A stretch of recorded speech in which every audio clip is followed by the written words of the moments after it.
তো ভক্তবৃন্দের চরণে আমার কোটি কোটি দণ্ডবত প্রণিপাত।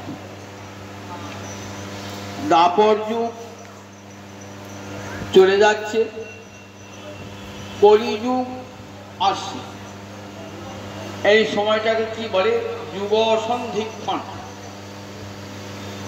একটা যুগ যাচ্ছে আর একটা যুগ আসছে।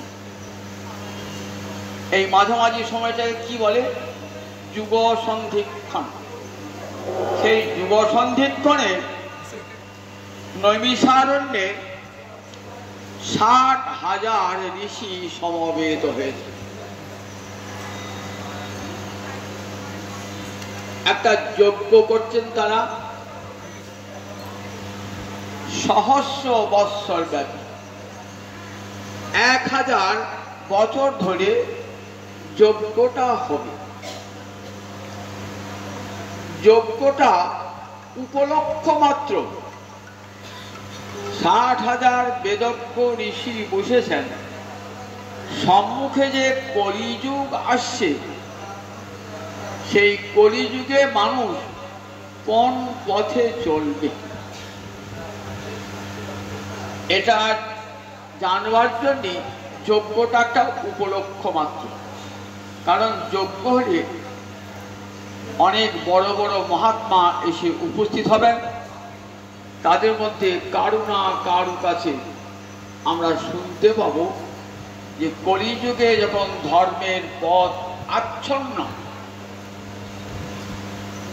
সেই কলিযুগের মানুষ কেমন করে সত্যের পথে, মুক্তির পথে যাত্রা করবে। 1000 বছর ধরে যজ্ঞটা হবে। তো এই যজ্ঞ করতে করতে সেখানে এসে উপস্থিত হয়েছেন রোমহর্ষ ঋষির পুত্র উগ্রশ্রবা ঋষি, যাকে আমরা সুত গোস্বামী বলি।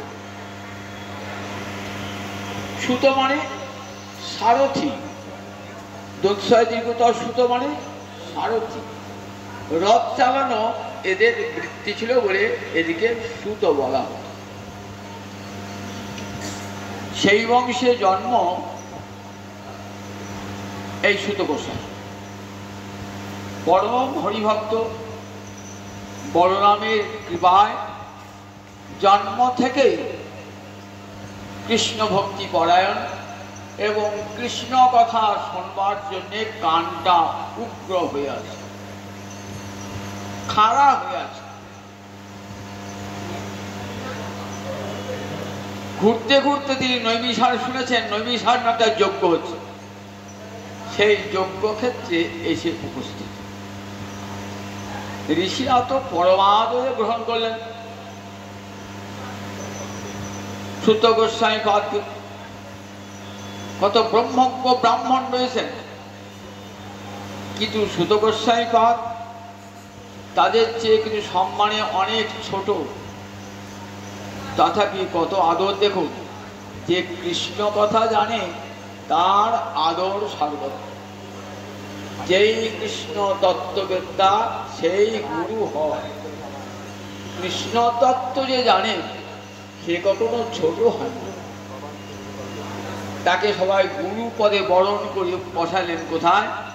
উত্তম আসনে বসালেন। শুনছেন কারা? ব্রহ্মজ্ঞ ঋষিরা, 60,000 বেদজ্ঞ ঋষি।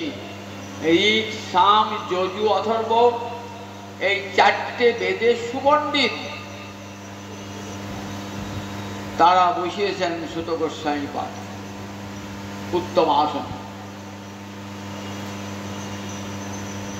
সমস্ত ঋষিদের মুখপাত্র মানে প্রতিনিধিকে শৌনক ঋষি,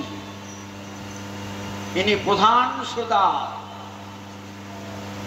যেমন সুখদেবের আসরে প্রধান শ্রোতা কে ছিলেন? মহারাজ পরীক্ষিত। এই নৈমিষারণ্যে যে ভাগবতের আসর বসল, এই আসরে প্রধান শ্রোতাকে সৌনক ঋষি, তিনিও 4টি বেদের পণ্ডিত। ইনি ভৃগুবংশে জাত সৌনক।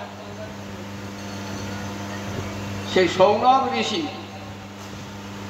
হরিকথা বলবার পূর্বে যখন বসেছেন, আচমন করে বসেছেন, ঠিক সেই সময় বলছেন, হে সুত গোস্বামী পাদ, আমার একটা বক্তব্য আছে, আপনি কথা বলার প্রারম্ভে বক্তব্যটা শুনিয়ে দিন।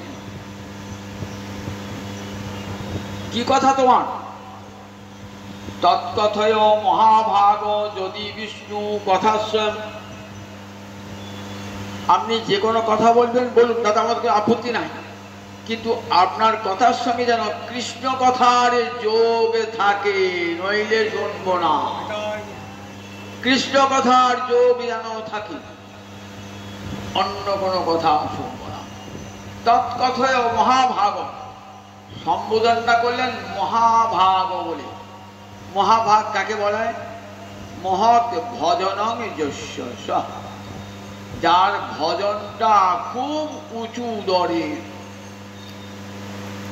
কিরকম ভজনটা উঁচু দরের ছিল সুত গোস্বামী? হরিদ্বারে যখন ব্রহ্মকুণ্ডের তীরে পাঠ হচ্ছে, সেখানে সব সুতাই তো রয়েছেন, কিন্তু সুত গোস্বামী বিশেষ মর্যাদা দিলেন সুখদেব। 7 দিন পর যখন সুখদেব উঠে যাচ্ছেন, জগাম ভিক্ষুভি সার্ধম, সন্ন্যাসীগণের সঙ্গে চলে যাচ্ছেন সুখদেব। ঋষিরা উঠে দাঁড়িয়ে বলছেন,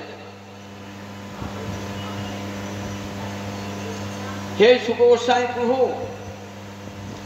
এরপর এমন অমৃতময়ী হরিকথা আমরা শুনবো কার কাছে? 7 দিনে অমৃত পরিবেশন করলেন, এই অমৃতময় কথা কার কাছে শুনবো? সুখদেব তার কথা বলবেন না? এতক্ষণ অনেক কথা বলেছেন, মৌনী তো, কৃষ্ণ কথা ছাড়া অন্য কোনো কথা বলেন না। আঙুল দিয়ে দেখি বলছেন, অসৌ বক্সতি, এই লোকটা আপনাদের এবার কৃষ্ণ কথা শোনাবে।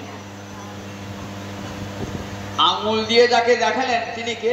তিনি হলেন এই সুত গোস্বামী। 7 দিন একাসনে বসে নয়ন জলে বুক ভাসিয়ে যে জায়গাটি বসেছিলেন না, সেই জায়গাটি মনে সিদ্ধ হয়ে গেছে।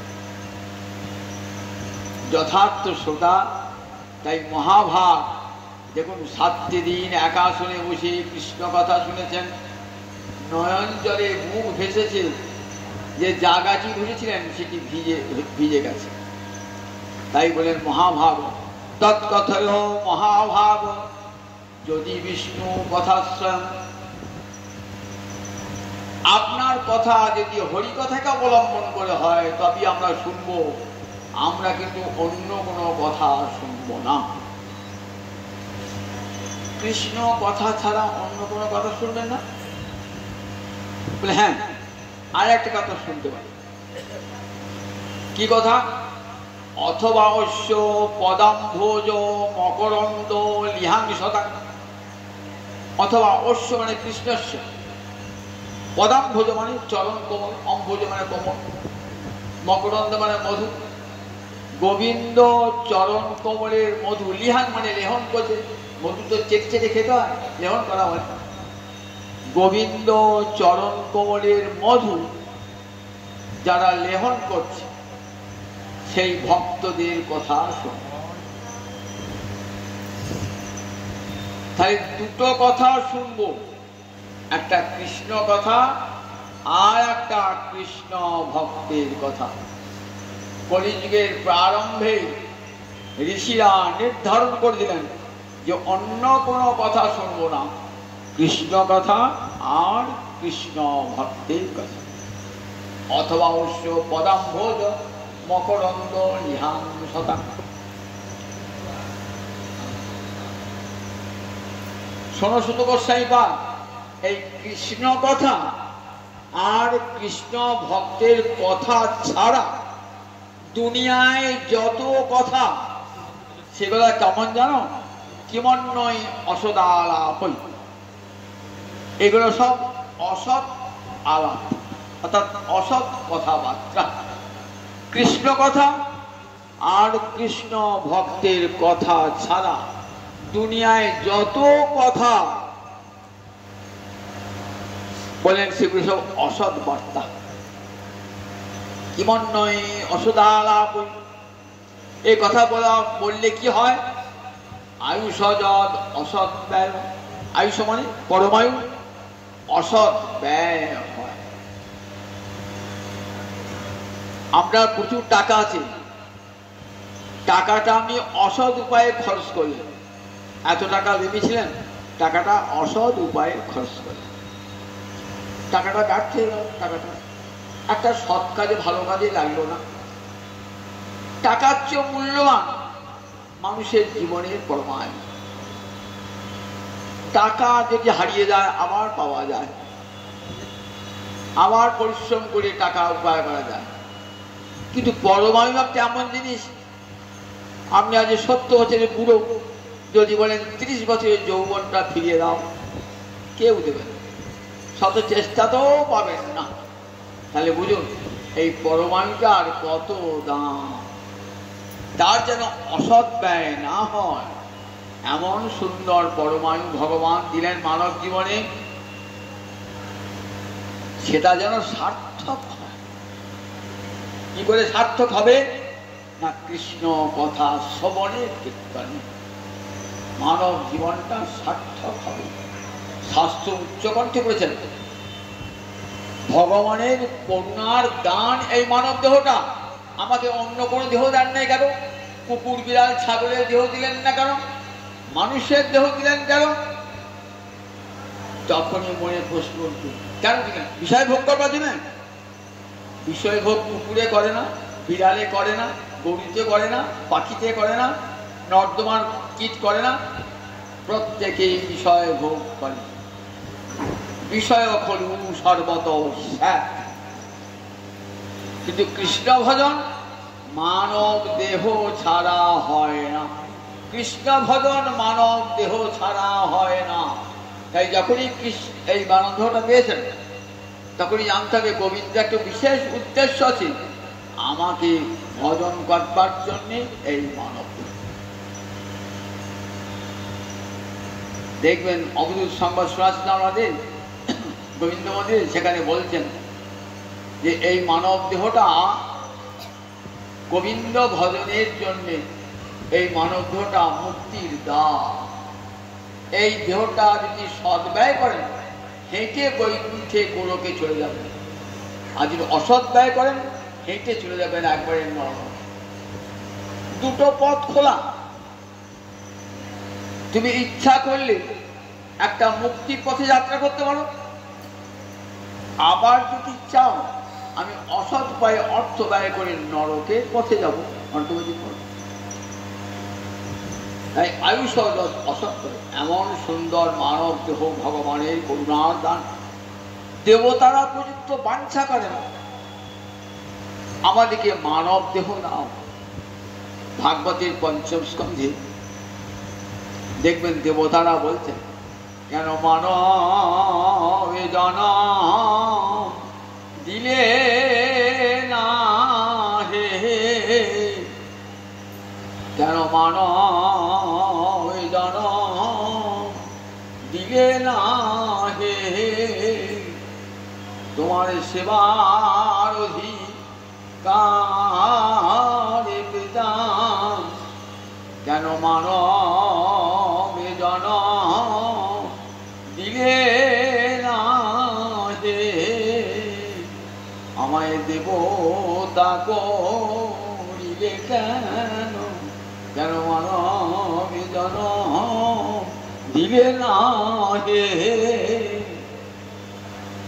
দেবতারা প্রার্থনা করছেন যেন আমরা যেন মানব জন্ম লাভ করতে পারি।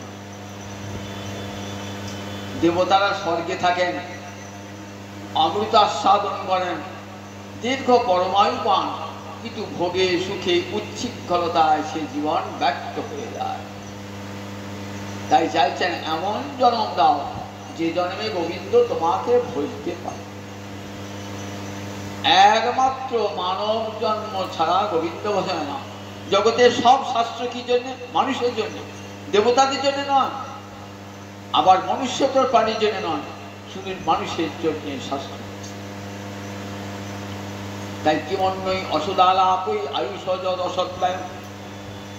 তাই গোবিন্দ কথা ছাড়া অন্য কথাতে কি হয়? পরমাণুর অসৎ ব্যয় হয়। তাই তুমি হয় কৃষ্ণ কথা বলো, নয় কৃষ্ণ ভক্তির কথা বলো, অন্য কোনো কথা আমরা শুনব না। তাহলে দুটো কথা, কৃষ্ণ কথা আর কৃষ্ণ ভক্তের কথা। কোন কথাটা আগে বলবো? কৃষ্ণ ভক্তের কথা না কৃষ্ণের কথা? সেটারও মীমাংস হয়ে গেছে। পদ্মপুরাণে দেবী দুর্গা মহাদেবকে জিজ্ঞাসা করছেন, হে স্বামী, জগতে কার আরাধনা সর্বশ্রেষ্ঠ আরাধনা? মহাদেব বলছে, শোনো দেবী, আরাধনা নাং সর্বেশাং বিষ্ণুর আরাধনা। জগতে যত আরাধনা আছে সমস্ত আরাধনার মধ্যে কৃষ্ণ আরাধনা সর্বশ্রেষ্ঠ। ধর্মের চরম সোপান কৃষ্ণ উপাসনা। কৃষ্ণ উপাসনার চেয়ে আর অন্য কোনো বড় নাই? বলে হ্যাঁ, তার চেয়ে একটা বড় উপাসনা আছে। তস্মাৎ পর তরং দেবী তদীয়ানাং সমর্চন। তার চেয়ে বড় আছে কৃষ্ণ ভক্তের উপাসনা। তা কার উপাসনাটা আগে করবো? কৃষ্ণের না কৃষ্ণ ভক্তের? বলেন আগে করো কৃষ্ণ ভক্তের উপাসনা। ভগবান নিজ মুখে বলছেন, মদ ভক্ত পূজাভ্যধিকা। আমার ভক্তের পূজা আমার চেয়েও বড়। আপনি ভগবানের সেবা করছেন, আপনার দুয়ারে ভক্ত আছেন, আপনার কি কর্তব্য? আপনি যে ভাবেন আমি কৃষ্ণ সেবার শেষে তারপরে ভক্তকে আদর করে ডেকে আনবো, বললেন দেখো গোবিন্দ তোমার সেবাটাই নিল না। দেখ, আমার ভক্তকে দুয়ারে দাঁড় করে রেখে দিয়েছে, আমি তো তার হাতে পূজা গ্রহণ করব না। আমার ভক্তকে আদর করে নিয়ে এসো আমার গৃহে, তবেই আমি পূজা গ্রহণ করব। শোনো, মদ ভক্ত পূজা পথিকা। শোনো উদ্ধব, আমার ভক্তের পূজা আমার চেয়ে বড়। একথা সুখদেব জানতেন। তাই হরিদ্বারের ব্রহ্মকুণ্ডের তীরে যখন হরিকথা বলছেন না, প্রথমেই হরিকথা বলেন নাই। 7 দিন তো পরমায়ু, মহারাজ পরীক্ষিত পরমায়ু কদিন? 7 দিন।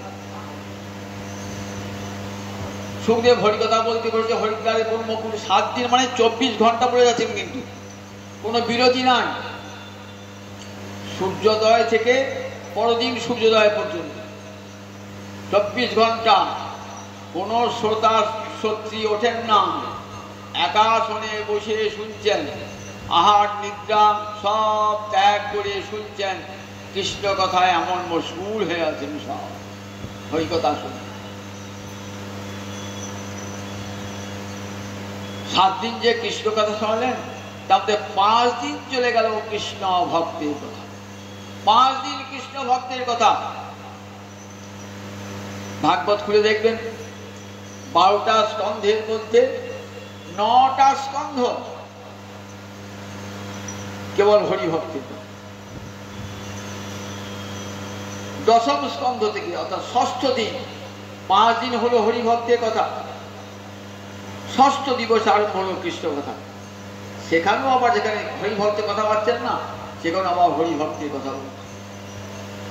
তাহলে ভক্তের কথা গুরুত্ব বেশি না কৃষ্ণের কথা গুরুত্ব বেশি? ভক্তের কথা। কেন? ভক্তের কৃপা না হলে কখনো ভগবানকে পাওয়া যায় না। সর্বাগ্রে চাই ভক্তের কৃপা, পরে হবে ভগবানের কৃপা। আপনার বাড়িতে যদি ভগবানকে আনতে চান, তাহলে কি কৌশলে ভগবানকে আমরা বাড়িতে আনবেন? পদ্মপুরাণ বলছেন, কলৌ যত্র প্রবর্ততে ভাগবতী কথা। কলিতে যেখানে যেখানে ভাগবতী কথা হয় তত্র তত্র হরির জাতি গৌরীব ভক্তবৎসল। সেখানেই হরি যান কেমন? গাভীর মতন ভক্তবৎসল। গাভীর মতন উদাহরণ দিলেন কেন? আপনি একটা গাভী কিনেছেন, তো বাজার থেকে কিনে আনলেন, এত চঞ্চলা গাভী, তাকে গোয়ালে কোনো মতেই ঢোকাতে পারছেন না। পাশে একটা প্রতিবেশী বলছেন, আমার পরামর্শ নেবেন? বলেন কি বলো? বলে বাছুরটাকে কোলে করে আগে নিয়ে যাও গোয়ালে, দেখবে গাভী তো সুরসুর করে ঢুকবে গোয়ালে। ওই প্রতিবেশীর পরামর্শ শুনে বাছুরটিকে যেই কোলে করে নিয়ে গেলেন, গাভীও সুরসুর করে ঢুকলো, আর চাটও মারে না, লাঠিও মারে না। গোবিন্দকে যদি জানতে চান, গোবিন্দের ঘর ঢোকাতে পারবেন না। কখন গোবিন্দ আসবেন? যখন দেখবে আমার ভক্তগণ দলে দলে যাচ্ছে হরিসভার আসরে, তখন ভগবানও আর থাকতে পারেন না, ভগবানও চলে আসেন। গৌরীব ভক্তবৎস তত্র তত্র হরির জাতি গৌরীব ভক্তবৎস। এখন ভক্ত কথার কতখানি গুরুত্ব। মহারাজ পরীক্ষিত যাবেন কৃষ্ণ মন্দিরে, তার কি পাচার? কৃষ্ণ মন্দিরে প্রবেশ করতে গিয়ে দেখবে ভক্তের চরণধুলি মাথায় আছে কিনা, বৈষ্ণবের চরণধুলি মাথায় আছে কিনা। বৈষ্ণবের পদধুলি তাহে মোর শ্রাণীকে তর্পণ মোর বৈষ্ণবের নাম বিচার করিয়া মনে ভক্তির আস্বাদনে মধ্যস্থ শ্রী ভাগবত পুরাণ। ভাগবত সাক্ষী, বৈষ্ণবের পদধূলি, ভক্তের পদধূলি মাথায় মাগলে তবেই গোবিন্দের মন্দিরে প্রবেশ করা যায়। অহংকারে যদি মাথাটা উঁচু করে থাকে যে ভক্তের চরণ ধুলো আমি নেব কেন, আমি উচ্চ কুলে জন্মিয়েছি, আমি উচ্চ পদমর্যাদার ব্যক্তি, আমি বড় ধনী, এই অহংকার যদি অন্তরে থাকে, ধন কুল বিদ্যা এই অহংকার যদি থাকে, তাহলে কোনোদিন গোবিন্দ লাভ হয় না। সব অহংকার ত্যাগ করি, ভক্তের চরণধুলি মাথায় নিলে জীবন ধন্য হয়ে যায় এবং ভগবত কৃপা লাভ হয়ে যায়।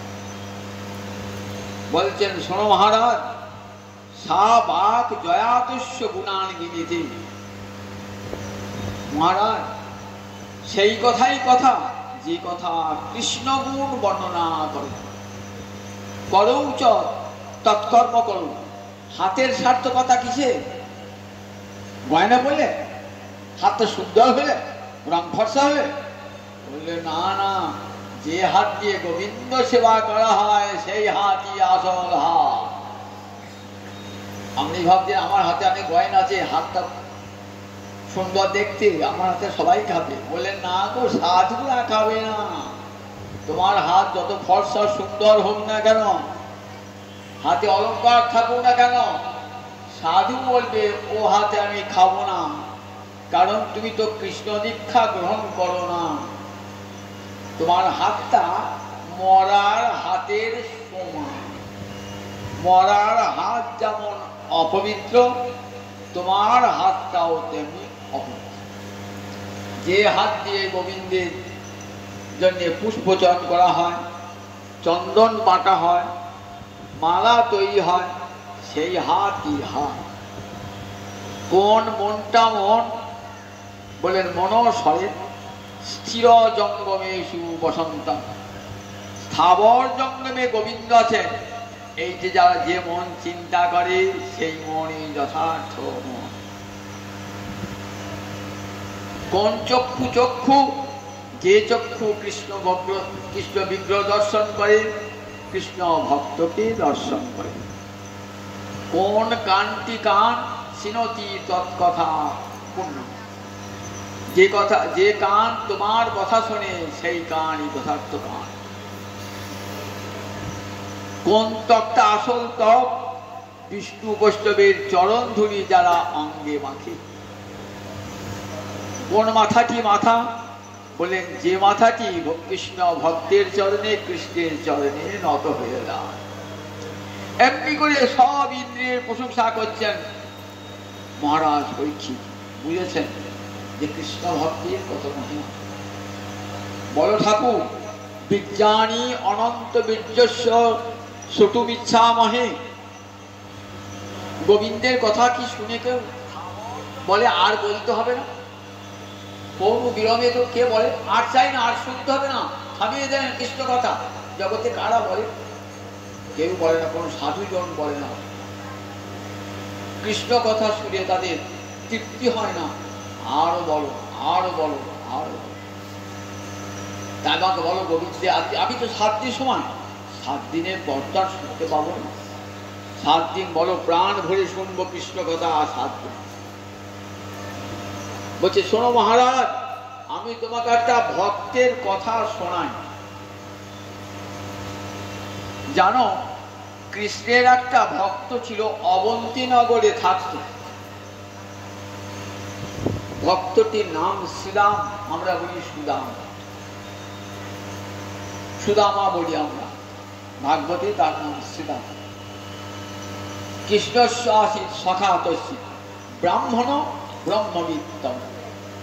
ব্রাহ্মণ সখা, ব্রাহ্মণ কিন্তু জাতিতে জন্মালি হয় না, ব্রাহ্মণ বংশে জন্মায় না। বলেন ব্রহ্মবিত্তম, ব্রহ্মকে জানতে হয়। যে ভগবানকে জানে সেই যথার্থ ব্রাহ্মণ। বিরক্ত ইন্দ্রিয়ার্থেষু প্রশান্তাত্মা জিতেন্দ্রিয়। কেমনটার প্রমাণ দিচ্ছেন? ইন্দ্রিয়ভোগ্য বিষয়ে এতটুকু আসক্তি তার নাই, এত দারিদ্র, এত অভাব, দুবেলা আহার জোটে না, ভিক্ষা করে যেটুকু পান স্ত্রী রান্না করে দিয়ে স্বামীকে দেন, স্ত্রীর ভাগ্যে আর আহার জোটে না, না খেয়েই থাকে। পতিব্রতা স্ত্রী, স্বামীটা বেঁচে থাকুক, আমি বলেও ক্ষতি নাই। তাই কি করেন? স্বামীকে দিয়ে নিজে উপবাসী থাকেন। ক্ষুৎখামা চ তথা বিহা, ক্ষুধায় কাতর হয়ে থাকেন।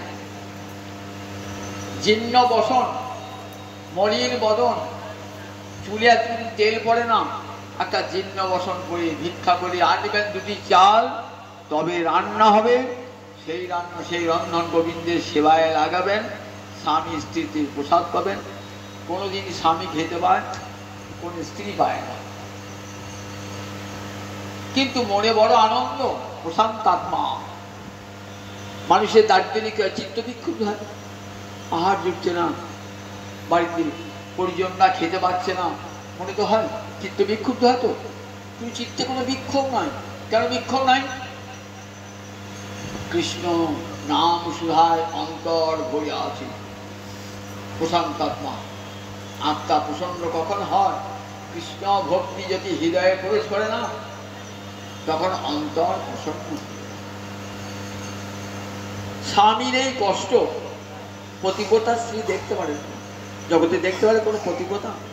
স্বামীর কষ্ট দিনের পর দিন রুগ্ন হয়ে যাচ্ছেন, খেতে পার না, একটা ভালো পরবার কাপড় নাই, গায়ে একটু তেলও মাখতে পায় না। কৃষ্ণ নামানন্দে বিভোর আমার স্বামী। একদিন স্বামীকে বলছে, আমি তো তোমার কাছে গল্প শুনেছি, এখন যিনি দাতার ঈশ্বর, তিনি তোমার সখা ছিলেন, তোমার বন্ধু ছিলেন। অবন্তীনগরে, এই অবন্তীনগরে সন্দীপনী মুনির কাছে 2 দিন পড়াশোনা করেছিলেন। এখন কিন্তু রাজা দ্বারকার। বলছে না গো, আমি রাজা হলেও তার কাছে কিছু চাইতে পারবো না।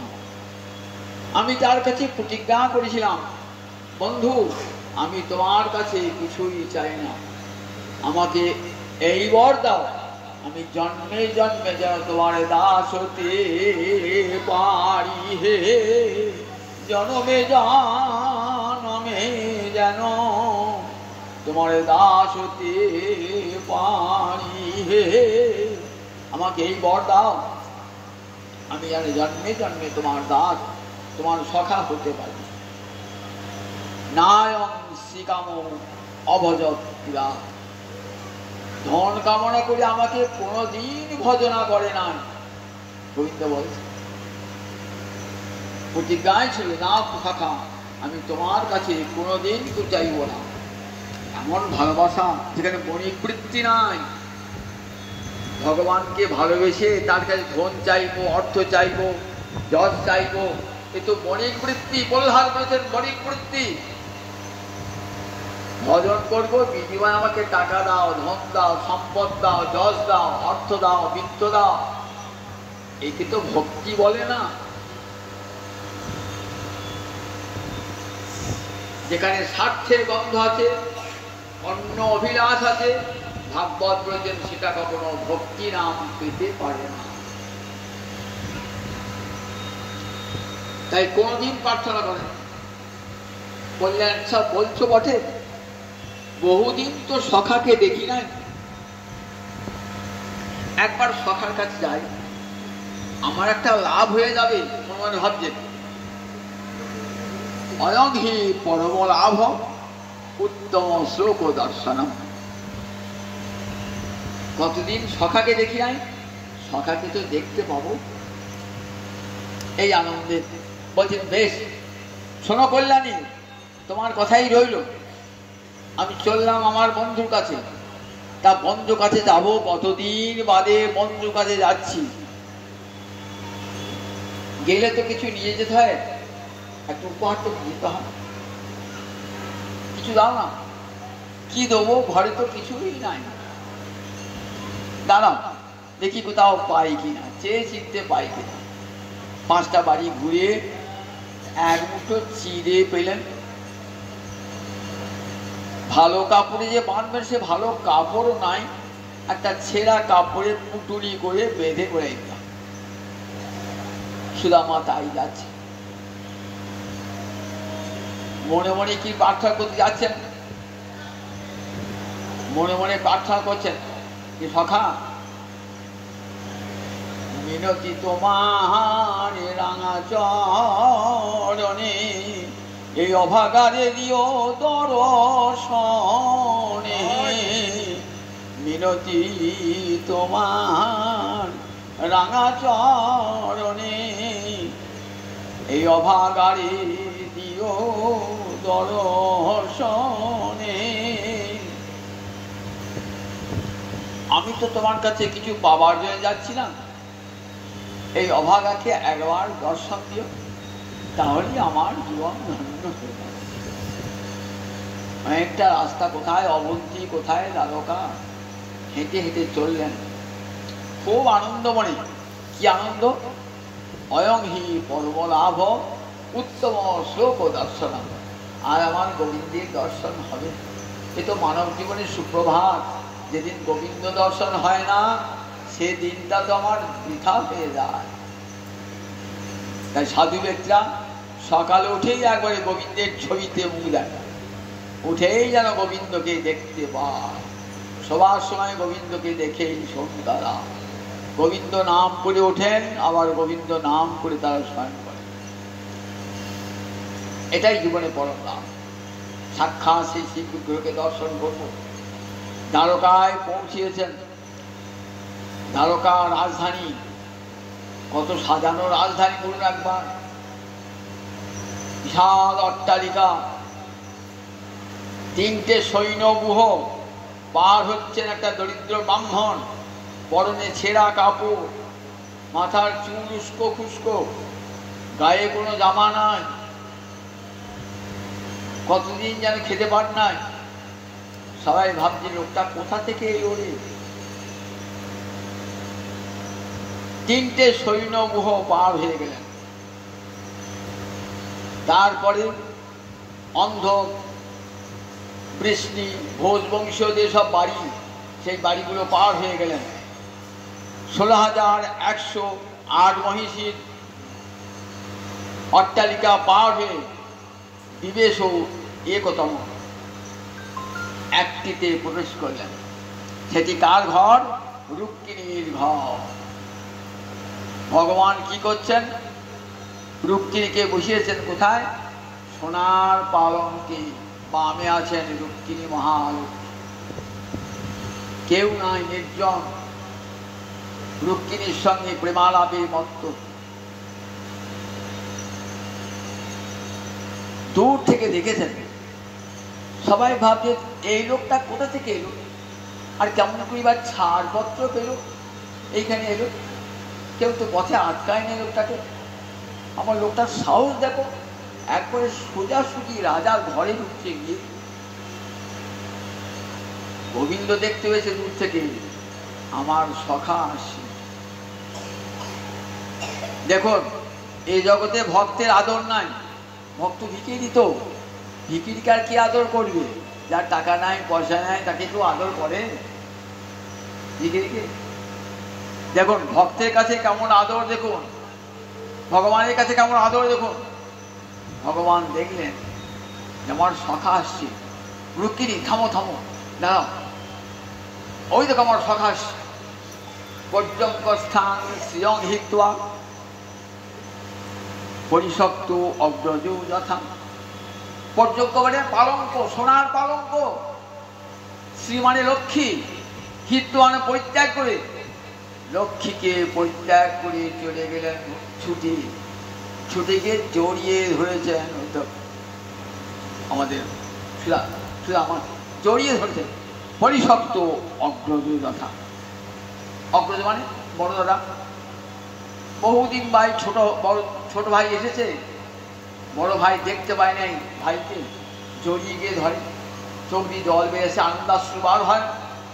ভগবান ঠিক তেমনি ছুটে গিয়ে জড়িয়ে ধরেছেন। পরিশক্ত অগ্রজ যথা। দু চোখ দিয়ে জল ভগবানের জড়িয়ে ধরেছেন। তো নেত্রাভ্যাং অবিন্দুন ব্যমুঞ্চন। দুটি নেত্র দিয়ে, নেত্রাভ্যাং মানে দুটি নয়ন দিয়ে, অপ মানে জল, অবিন্দুন ব্যমুঞ্চন, টস টস টস টস করে জল পড়ছে। পিঠটা ভিজে যাচ্ছে শুধু আমার। কি আনন্দ! কতদিন বাদে সখাকে পেয়েছি, আনন্দের সীমানায়। সখাকে নিয়ে কোথায় বসালেন দেখুন, রুক্মিণী যেখানে বসেছিলেন। ভগবান বলেছেন যে দেখো, ভক্ত আমার কাছে কেমন প্রিয়। মহাদেব তত প্রিয় নয়, বলরাম তত প্রিয় নয়, আমার লক্ষ্মীও তত প্রিয় নয় যত প্রিয় আমার ভক্ত। এটা মুখের কথা নয়, কাজে করে রেখেছি। লক্ষ্মীকে বলে ত্যাগ করে চুপ চলে গেলেন। কোথায় বসেন? সোনার পালঙ্কে। সুদামা ভাবছেন আমি তো এই বাড়িতে বড় বেমানা। চতুর্দিকে সোনা, সোনার খাট, সোনার পালঙ্ক, সব সোনা দিয়ে সাজানো, সোনা দিয়ে মোড়ানো। সেখানে একটা ভিখিরি ব্রাহ্মণ দিয়েছে। বড় বেমানা, বড় বেমানা। বড় লোকের গৃহে যদি আমার মতন ফকির যায়, মন থেকে কেমন অবস্থা হয়? বড় বেমানা হয় না? আমার মতন ফকির যদি কোনো বড়কে বাড়ি যায়, বড় বেমানা, বড় বেমানা। ভাবছেন মনে মনে, বড় বেমানান এখানে। খুব লজ্জিত, সংকুচিত হয়ে বসেছেন। কোথায় বসালেন আমাকে? সোনার খাতে, যেখানে লক্ষ্মী বসেছে। ভগবান নিজে কি করেন? সোনার ঘাটে জল নিয়ে এলেন।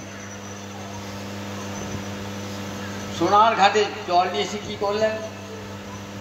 সোনার ঘাটে জল নিয়ে এসে সুদামার পা ধুয়ে দিলেন। দেখুন, বৈষ্ণবের পদভুক্ত জলের কত দাম একবার দেখুন। একবার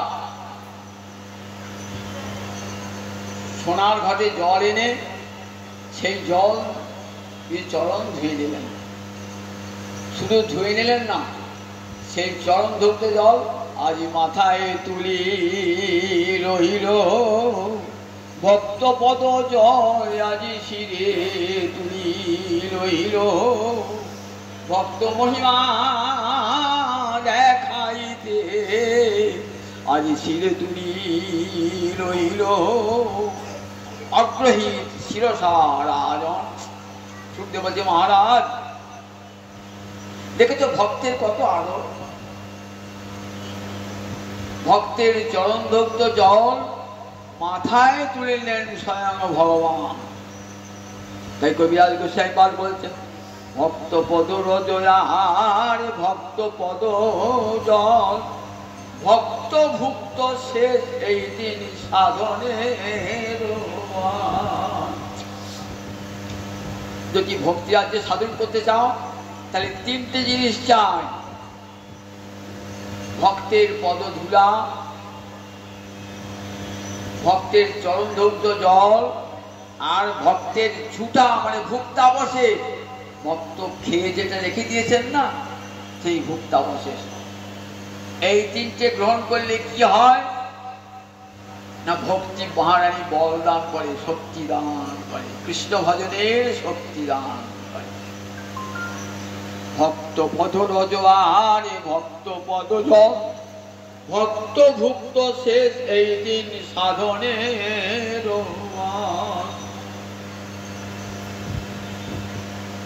বসিয়েছেন সোনার খাটে, বসিয়েছেন বসিয়ে সোনার খাটে বসিয়ে সংকুচিত হয়ে আছেন সুদামা। ভাবতেন আমি তো সোনার খাটে বসার লোক নয়, আমি তো মাটির কুড়ে ঘরে শুয়ে থাকি, ঘরের চাল বৃষ্টি পড়ে রোদ ঢোকে ভাঙা কুড়ে সেখানে শুয়ে থাকি, এখানে সোনার পালনকে শোয়ার মতো লোক আমি, তাই খুব সংকুচিত হয়ে বসে থাকি। বুঝতে পেরেছে গোবিন্দ তো অন্তর্যামী।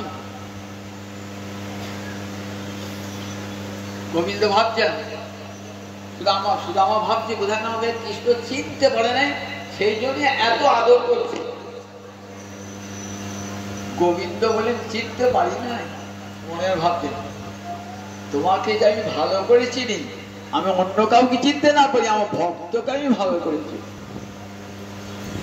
মনে পড়ে সুদামা যখন সন্দীপনী মুনির কাছে আমরা পড়াশোনা করতাম, মনে আছে সেই সব দিনের কথা? একটা দিনের কথা তোমাকে শোনাই, নিশ্চয় এখনো মনে আছে। একদিন গুরুপত্নী বললেন বন থেকে জ্বালানি নিয়ে এসো, জ্বালানি কাঠ নিয়ে এসো। গুরুমায়ের আদেশ পালন করবার জন্য তুমি আর আমি চলে গেলাম বনে কাঠ আনতে। কাঠ সংগ্রহ করতে কত রাত্রি, কত দিন শেষ হয়ে গেল, সন্ধ্যা এসেছে। হঠাৎ আকাশ জুড়ে মেঘ, মেঘের সময় নয়, বৃষ্টির সময় নয়, এমন বৃষ্টি অকালে নেমে গেল। অন্ধকার, একে তো অন্ধকার, তার সঙ্গে আবার মেঘ ঢেকে দিয়েছে, রাস্তা খুঁজে পাচ্ছি। দুজনের মাথায় দুটো কাঠের বোঝা, একবার এদিক একবার সেদিক করছে।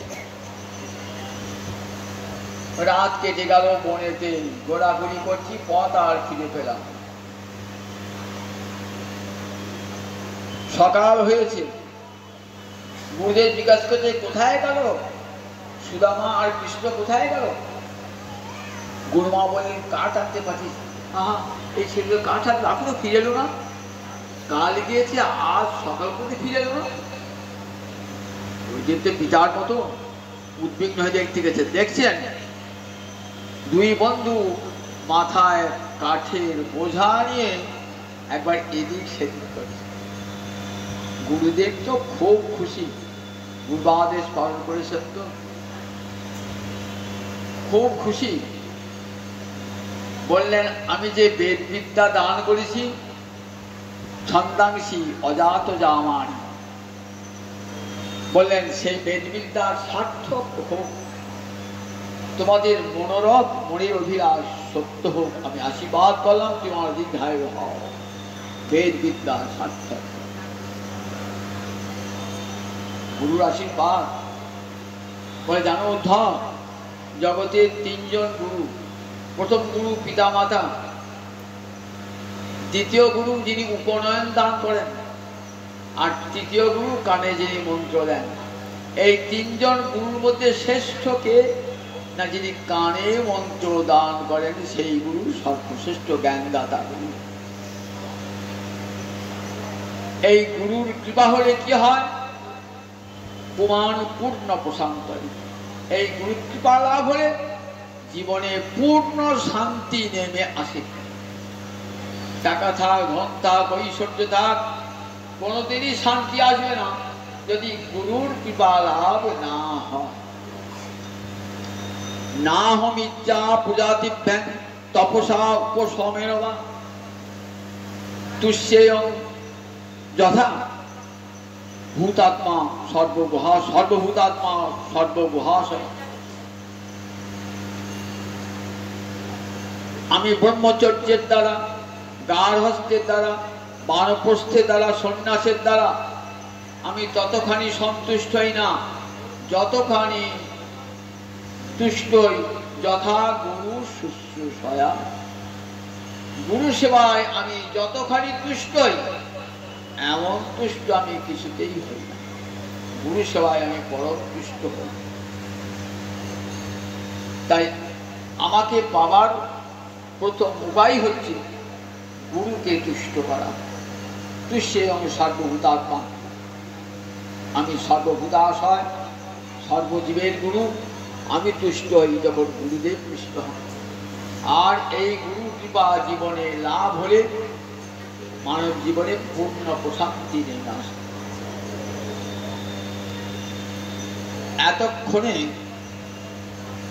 সুদামা বুঝতে পেরেছে, হ্যাঁ কৃষ্ণ আমাকে চিনতে পেরেছে। বলছেন, ঠাকুর তুমি তো সাক্ষাৎ বেদময় মূর্তি, জ্ঞান ঘন বিগ্রহ।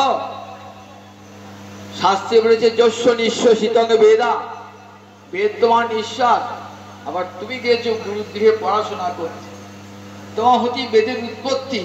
আবার তুমি গেছো বেদ বিদ্যা শিখতে।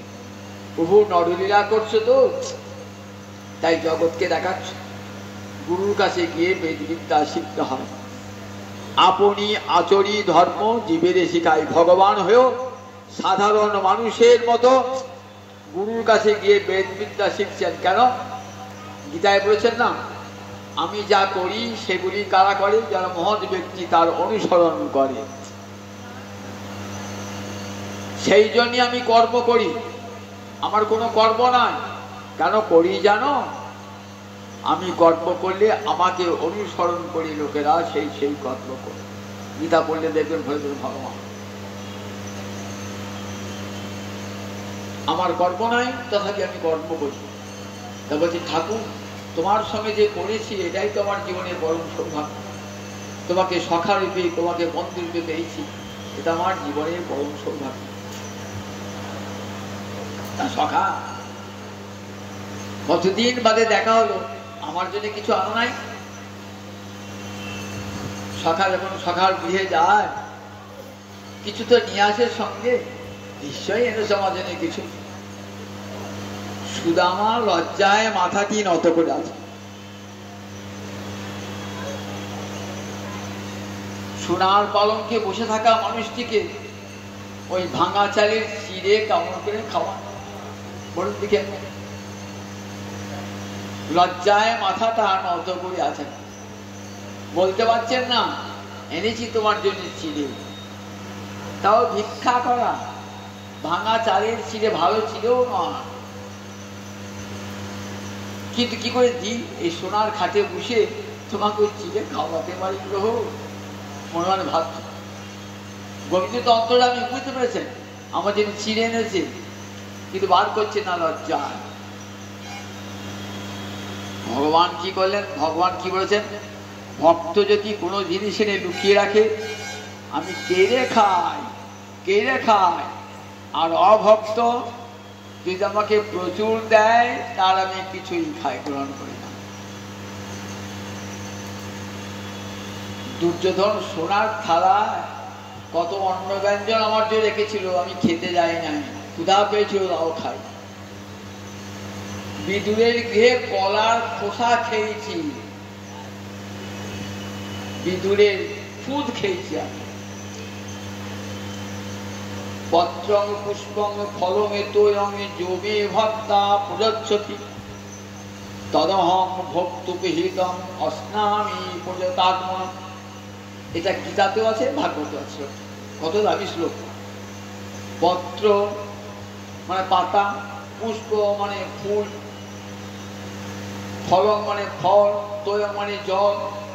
পাতা, ফুল, ফল, জল যে আমাকে ভক্তির সঙ্গে দেয়, আমি সেই ভক্তির দেওয়া উপহার অস্নামি আমি ভোজন করি। আমি ভোজন করি, শুধু তাকিয়ে দেখি না। যারা জ্ঞানী বলেন ভগবান তো খান না, জ্ঞানীরা তো ভগবানের আকার স্বীকার করেন না, বলেন ভগবান নিরাকার, খাবে খাতে খেতে মুখ চায়। বলেন জ্ঞানী তোমার ভগবানের মুখ নাই, আমি তো ভক্ত, আমার ভগবানের মুখ আছে, বিগ্রহ আছে। আমার ভগবান খায়, আমার ভগবান খায়। আমার ভগবানকে খাইয়েছেন, বিদুর খাইয়েছেন আমার ভগবানকে, সবরই খাইয়েছেন আমার ভগবানকে। তোমার ভগবান আলাদা, খান না, আমার ভগবান খায়। বলেন পাতাও খায়, বলে হ্যাঁ পাতা খায়। কি করে পাতা খেলো?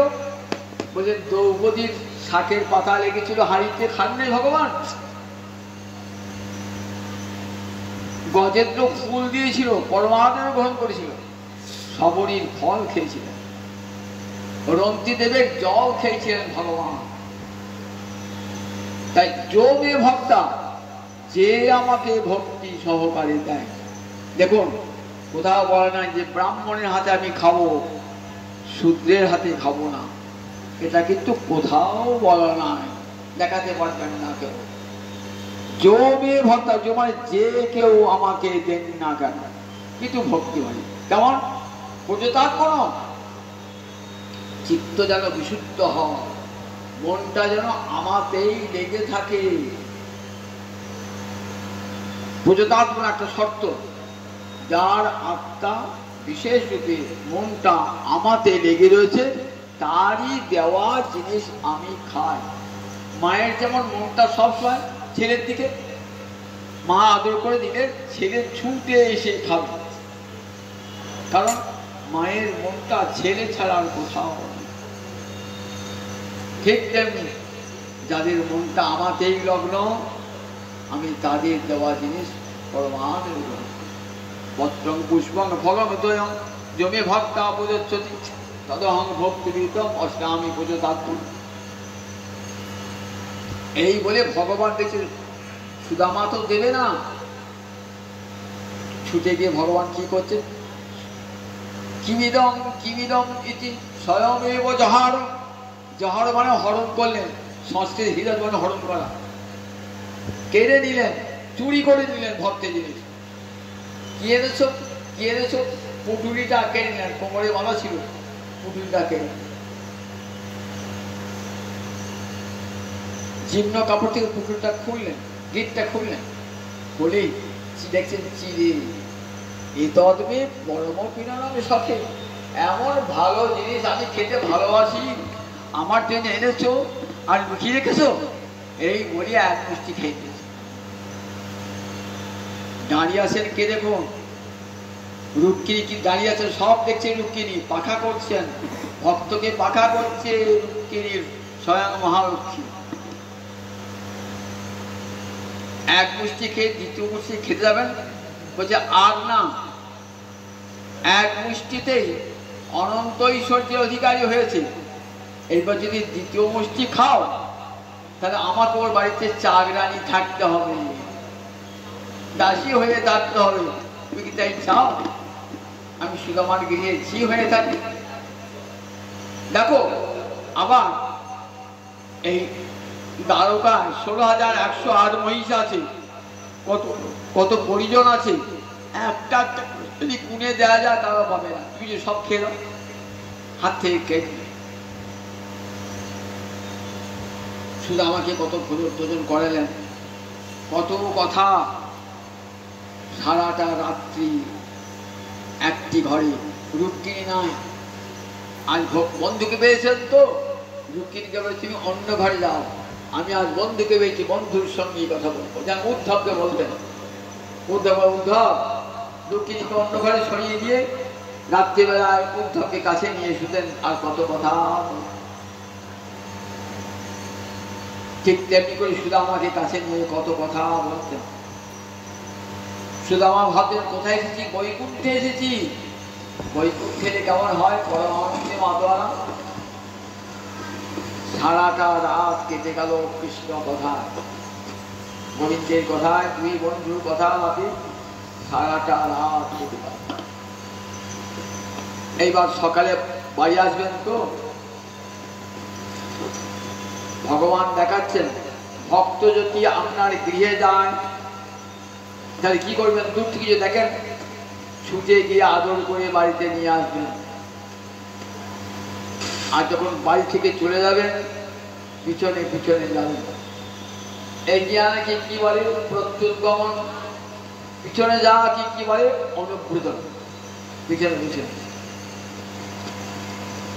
পিছনে পিছনে যাচ্ছে, অনেক দূর পিছনে পিছনে গেলেন। চলে এলেন সুদামা, মনে মনে ভাবছেন গোবিন্দ আমাকে ধন দিলেন না কেন। গোবিন্দ তো ঠিক করে রেখেছেন, কেন এসেছেন সখা আমার কাছে। ও তো আমার কাছে কোনোদিন কোনো ধন ঐশ্বর্য চাইবে না, ওর জীবনে প্রতিজ্ঞাই করেছে না শিখাম অবসর। দুরকম ভক্ত আছে, ঐশ্বর্য দিলেও নেবেন না, যেমন রাজর্ষি ভরত চলে ফেললেন। আর কিছু ভক্তের বিষয়ে দেশও নাই, আবার ভালোবাসা নাই, যেমন প্রহ্লাদ, যুধিষ্ঠির, এদিকে দিয়েছেন ভগবান। তাই মনে ভাবছেন সুদামা তো নেবে না, কিন্তু ওর স্ত্রী ওকে পাঠিয়েছে, কিন্তু স্ত্রী নিজের সুখের জন্য নয়। পতিত পতিব্রতা পত্যু প্রিয় চিকিৎসা, স্বামীর ভালোর জন্যে পাঠিয়েছেন। তাই আমি ওকে কেমন সম্পদ দেবো, দাস্যামি অমর্ত্য দুর্লভ সম্পদ। অমর্ত্য মানে মর্ত্য নয়, যা স্বর্গ। অমর্ত্য দুর্লভ মানে স্বর্গেও যা দুর্লভ, এমন সম্পদ আমি ওকে দান করব। একবার ভগবানের কৃপা দৃষ্টিতে কত সম্পদ লাভ হবে, একবার ভালো করে কান পেতে শুনুন। গোবিন্দের কৃপা দৃষ্টি যদি লাভ হয়ে যায়, অনন্ত ঐশ্বর্যের অধিকারী সে হয়, অমর্ত্য দুর্লভ সম্পদ তার হয়ে যায়। ভগবান বলছেন দাস্যামি অমর্ত্য দুর্লভ সম্পদ। স্বর্গেও যে সম্পদ পাওয়া যায় না, সেই সম্পদ আমি দান করব। কিন্তু সামনে দিলেন না। সুদামা মনে মনে ভাবছেন ভালোই হয়েছে, আমি যদি সম্পদ পেতাম তাহলে তো আমার অহংকার হয়ে যেত। ভগবান মনে হয় সেই জন্য ভক্তকে দরিদ্র করে রাখেন, যাতে ভক্তের অন্তরে অহংকার না আসে। অহংকার এলে তো আর কৃষ্ণ ভজন হবে না। অহংকারী জনের কখনো কৃষ্ণ ভজন হয় না। ধনীর চিত্তে যদি ধনের অহংকার থাকে তাহলে কোনোদিন কৃষ্ণ ভজন হয় না। ভাগবত আমরা দেখি কত ধনী ভক্ত, ধন ঐশ্বর্য পেয়েও মন কিন্তু গোবিন্দ চরণ আরো বিন্দে লগ্ন। মহারাজ, অম্বরীশ, রাজর্ষি, ভরত, প্রহ্লাদ, যুধিষ্ঠির সব দেখুন, এরা কত ধনী ধনী। আমার মহাপ্রভুর কত ভক্ত, পুণ্ডরী, বিদ্যারিণী, শিবানন্দ সেন, এরা সকল ধনবান গৃহস্থ। ধনবান গৃহস্থ লিখতে হবে। নিতাই সাদের শিষ্য উদ্ধান দত্ত অঢেল সম্পদের অধিকারী, সব আমার নিতাই চান যা বলবে তাই খরচ করছে, অকাতরে দান করছে, অকাতরে। উদ্ধান দত্ত ভক্তজন চান আমার সম্পদ কৃষ্ণ ভক্তের সেবায় লাগুক। তাই ভক্তকে কখনো ঐশ্বর্য দেন, জানেন ঐশ্বর্যে তারা অপব্যবহার করতেন না। মনে ভাবেন ভালোই করেছেন, দেন নাই, ভালোই করেছেন, আমার তো অহংকার হতো। কিন্তু ভগবান ভক্তকে সামনে দেন না, লুকিয়ে দেন কেন? দেখবেন বর্ষাকালে চাষিরা ইন্দ্র পূজা করে। দিনের বেলা ইন্দ্র পূজা হলো, বৃষ্টি কখন হয়? রাতের বেলা। দেখিয়ে দেখিয়ে দেয় না, ভাবে এত করে আমাকে আদর করে পূজা করেছে, সামান্য একটু বৃষ্টি দেবো, দেখিয়ে দেখিয়ে দিয়ে দেবো। যখন কৃষক ঘুমায় তখন জল দান করে। ভগবান ভাবছেন যে ভক্ত সারাটা জীবন আমাকে দান করেছে, আমাকে ছাড়া কিছুই জানে না, তাকে একটু সামান্য সম্পদ দেবো, সে দেখিয়ে দেখিয়ে কি আছে, লুকিয়ে লুকিয়ে দেবো। বাড়ি এসেছেন, বাড়ি আসছেন তো, বাড়ির মধ্যে একটা সরোবরের তীরে একটা বন, বাড়ি মানে বন, একটা বনের ছাওয়া, বনে পাতায় ছাওয়া একটা কুড়ে ঘর, সেইখানে থাকতেন সুদামা। এসে ভাবছেন এত বড় অট্টালিকা, তাহলে কার বাড়ি এসেছি? বাপরে, সরোবরে এত সুন্দর সুন্দর অংশ বিচরণ করছে, আমার বাড়ির দরজায় বিমান দাঁড়িয়ে রয়েছে, কত সুন্দরী সুন্দরী রমণী সেবা করবার জন্য আমার গৃহে রয়েছে, কত দাস দাস রয়েছে। এই পরের বাড়ি এসে বলছি, বোধহয় ফোন করে পরের বাড়ি এসে বলছি, এটা আমার বাড়ি নয়, ফিরে যাচ্ছে। দূর থেকে স্ত্রী দেখতে পেয়েছেন, স্ত্রীর পরনে ছেঁড়া কাপড়, লজ্জা নিবারণের জন্য, গায়ে একটু অলঙ্কারও নাই, হাতে একটা শাখাও নাই, লাল সুতো বাঁধা।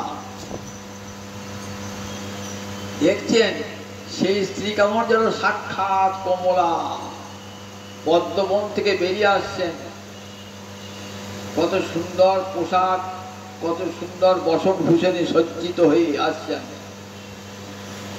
স্বামীকে অভ্যর্থনা জানাবার জন্য সঙ্গে কত দাস দাসী নিয়ে আসছেন স্বামী করে। অবাক হয়েছেন, এত বড় বাড়ি, কেমন? মণিস্তম্ভ শতবেদম মহেন্দ্র ভবনমে যথা।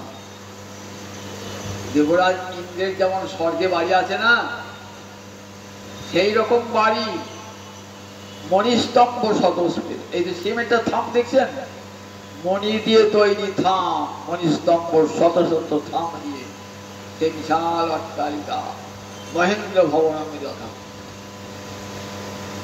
সুদামা ভাবছেন আমার গোবিন্দের কি করুণার দান, আমি তো চাই নাই, না চাইতে একবার আমার দিকে কৃপা দৃষ্টি করেছেন, আর সেই কৃপা দৃষ্টিতে এত সম্পদ। ঠাকুর এত সম্পদ দিলে আমাকে ভুলিয়ে রাখবার জন্যে, প্রভু তোমার চরণ ভোলাবার জন্যে এই ধন সম্পদ দিয়েছে প্রভু, তোমাকে ভুলে যাবার জন্যে। ঠাকুর আমায় ভুলাই রেখো না, অতুল ঐশ্বর্য দিয়ে আমায় ভুলাই রেখো না, তোমার চরণ সম্পদ যেন কোনোদিন ভুলতে না পারি প্রভু। প্রভু তুমি পারবে না, আমার ভাবছ ওই অনন্ত ঐশ্বর্য দিয়ে সুদামাকে কৃষ্ণচিন্তা ভুলিয়ে দেবে? প্রভু না, যখন তুমি দিয়েছো তোমার দান আমি গ্রহণ করেছি প্রভু, কিন্তু এই দান আমার সেবায় লাগাবো না, আমি তোমার সেবায়, তোমার ভক্তের সেবায় লাগাবো। আর আমার জন্মে জন্মে কি প্রার্থনা হবে? আমার জন্মে জন্মে প্রার্থনা হবে, কি প্রার্থনা? বলেন, জন্মে জন্মে আমায় দাসী করিয়ে রেখো হে, জনমে জনমে আমায় তোমার দাস করে রেখো হে। আমি আর তো কিছুই চাই না প্রভু, আমায় দাস করে রেখো হে।